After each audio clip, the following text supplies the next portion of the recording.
আমি হুজুর থেকে হুজুর হয় নাই। আপনারা মনে করবেন না যে মুফতি ওসির রহমান সাহেবের ছেলে ছোট থেকে মনে হয় হুজুর থেকে হুজুর হয়েছে। না না না, আমি হুজুর থেকে হুজুর হই নাই। আমি আপনাদের এখান থেকে হুজুর হয়েছি। আমার চুল আপনাদের চেয়ে লম্বা ছিল, আমার শার্ট প্যান্ট আপনাদের চেয়ে আধুনিক ছিল, আমার চলাফেরা অনেক বেশি স্মার্ট ছিল। আমি কোনোটা ডিলিট করে দিই নাই, সবগুলো রেখে দিয়েছি জাতি যেন চিনে আমি থেকে কোথায় এসেছি। আমার অভিনয় করার দরকার নাই, আমার অতীতকে গোপন করার দরকার নাই।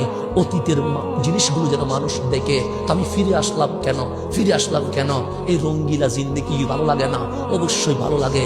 আমি নায়কের পিছনে ঘুরছি, আমি খেলোয়াড়ের পিছনে ঘুরছি, আমি নেতার পিছনে ঘুরছি। আপনি তো আজকে বলেন অমুক ভাইয়ের চরিত্র ফুলের মতো পবিত্র, আমি আপনার অনেক আগেই স্লোগান দিয়েছি।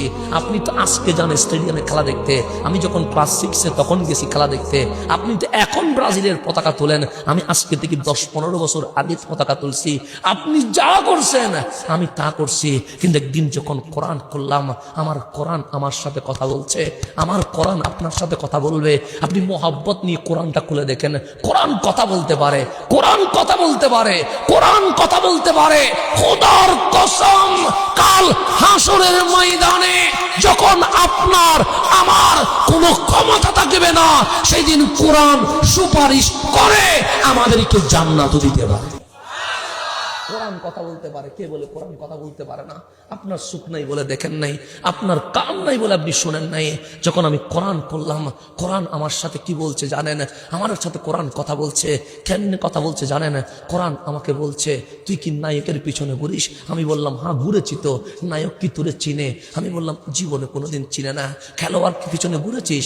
আমরা বললাম হ্যাঁ ঘুরেছি। খেলোয়াড়ের গাড়ি আছে? আমরা বলে আছে। বাড়ি আছে? আমরা বলে আছে। দেশেও আছে, বিদেশেও আছে। আমার কোরআন বলছে খেলোয়াড়ের পিছনে ঘুরে তোর কয়টা বাড়ি হয়েছে? আমরা বললাম আমার তো বাড়ি হয় নাই। কোরআন বলে ওর এনজয় ও করেছে, তুই কেন পিছনে ঘুরলি? আমি বললাম কোনো উদ্দেশ্য নাই। নেতার পিছনে ঘুরছস? আমি বলছি ঘুরছি। বছর খানিক পর নেতা কি তোরে চিনে? আমি বলি না, ওর প্রয়োজন শেষ হলে তো আর চিনে না। কোরআন তখন আমার কাছে আফসোস করছে, কাদের পিছনে ঘুরলি? কেউ তোরে চিনে না, কেউ তোরে নিয়ে ভাবে না, কেউ তোর কথা কখনো টেনশনই করে না। তখন আমি কোরআনকে বললাম, কোরআন যাবো কোথায়? কোরআন আমার সাথে কথা বলছে, ওয়া'লামু আন্না ফীকুম রাসূলুল্লাহ। তুই নেতার কাছে যাস না, খেলোয়াড়ের কাছে যাস না, কোন প্রকার লিডারের কাছে যাস না, নায়কের কাছে যাস না। যাব কোথায়? কোরআন বলে ওয়া'লামু, ভালো করে জেনে রাখ, আন্না ফীকুম রাসূলুল্লাহ, তোদের কাছে রহমাতুল লিল আলামিন আছে। নায়ক তো নিজের নিয়ে ভাবে, খেলোয়াড় তো তার পরিবার নিয়ে ভাবে, লিডার তো তার গাড়ি বাড়ি নিয়ে ভাবে। কিন্তু এমন একটা রসুল আছে যিনি নিজেকে নিয়ে কখনো ভাবে না, শুধু তুই উম্মতরে নিয়ে ভাবে। কোরআন বলে যাচ্ছিস কোথায়? নবীর কাছে আয়, নবীর কাছে আয়। সেই জন্য আজকে যদি আমার বিমান থাকতো, আজকে যদি আমার কোটি টাকা থাকতো, আমি কর্ণফুলীর যুবকদেরকে বিমানে করে মদিনায় নিয়ে যাইতাম, নিয়ে আমার নবীর রওজার সামনে কানটা লাগাইয়া দিতাম। আপনি যুবক শুনতেন, আমরা যে বলতাম সিনেমা দেখে জজ একটা সিনেমা দেখছি, আপনি শুনতেন কামলিওয়ালা রসুল এখন বলছে, মালিক আমার উম্মত গুনাহ করেছে বিদায় তোমার বড় কষ্ট হয়েছে। মালিক রে, ওই উম্মতের দিকে তাকাইও না, বুঝে নাই বলে গুনাহ করছে, তুমি তাকাইলে তো আযাব আসবে। আমি নবী কাঁদছি, দেখো উম্মতি উম্মতি উম্মতি। আমি নবীর চোখের পানির দিকে তাকায়া আমার উম্মতের জীবনের গুনাহগুলো মাফ করে দাও। এখনো পর্যন্ত কাঁদছে রহমতুল লিল আলামিন। আমার যুবক যাচ্ছে কোথায়? আমার যুবকের যাওয়া উচিত কোথায়? সেই জন্য বন্ধু, আমি হুজুর থেকে হুজুর হয় নাই, আমি এখান থেকে এখানে আসছি। তো আমি যদি নিজেকে চেঞ্জ করতে পারে, আমার যুবকগুলো চেঞ্জ করতে পারবে না? পারবে, পারবে। আমার মন বলছে পারবে।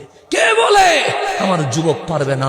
আমার যুবক পারবে, আমার যুবক আসবে, আমার নবীর কদমে আসবে।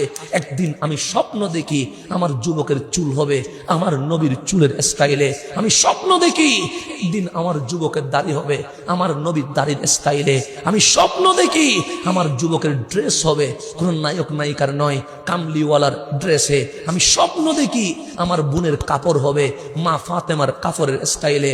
আমি স্বপ্ন দেখি আমার যুবক হাঁটবে আমার নবীর মতো করে। আমি স্বপ্ন দেখি আমার যুবক সমাজ গঠন করবে আমার নবীর সমাজ গঠন অনুযায়ী। আমি স্বপ্ন দেখি আমার যুবক দেশ সাজাবে আমার নবী যেভাবে মদিনা সাজিয়েছেন।